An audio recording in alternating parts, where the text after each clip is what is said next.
using data. So these are important foundations.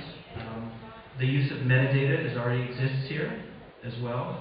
And so there are data management capabilities in addition to institutional leadership which already exists. So that's an important finding. The main recommendation is similar to what I said with leadership, which is to basically officially designate a lead person at a political level, to officially designate the coordinating team and management team for open data, and to have open data focal points within each regional ministry. In other words, some person who is designated to be responsible for this dialogue and the release and communications about open data. It's important that someone be accountable at each ministry, in addition to having the accountability to manage this initiative at the top. So that's the main finding under institutional. In terms of data within government, this is the supply side. The main finding, well, let's call it two findings. First, most data that the regional government has is already in digital form. So that's good news. That's not true in a lot of countries. A lot of places they still have a lot of paper. There's already a lot, and probably mostly, data is in digital format already. The second finding, which is also good news, is that the regional government already publishes on its websites a large amount of data. Most of it is not in what we would call open data formats.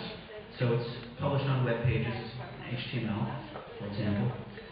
But a lot of it is already public, so that's an important finding. In other words, they've already published a lot of data. However, in some very important areas of data to the public, such as housing, public utilities, there is not so much data yet published, even on the websites. So that's the opportunity, which is some of the most important areas for the public, the things they complain about most, the things that are most relevant to people's daily lives. Some of those key areas like housing and public utilities, there's very little data published. So that's the second point. The main recommendation for the action plan in this area is two. One is sort of simple.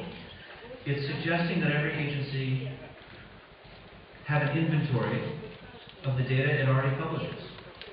Because that's the easiest place to start. You open the stuff that you're already publishing. So just every agency simply creating an inventory, a simple list of what they already publish and therefore could open easily. That's the first step. The second thing is to agree as a government with input from the public, as the Deputy Chairman of the government just talked about, on priority data sets. What are the most important data sets to release first? That's something which should take account of demand, which is the second set of important criteria that we talked about earlier. So the idea of setting your priorities, that's the second main recommendation in this area.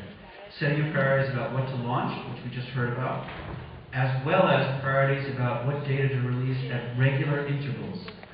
Releasing new data, useful data, every week, every month. It should be a regular occurrence. It should happen regularly, that new data is always being released, and it's data that people care about, that matters. That's the second recommendation. Okay, on the demand side.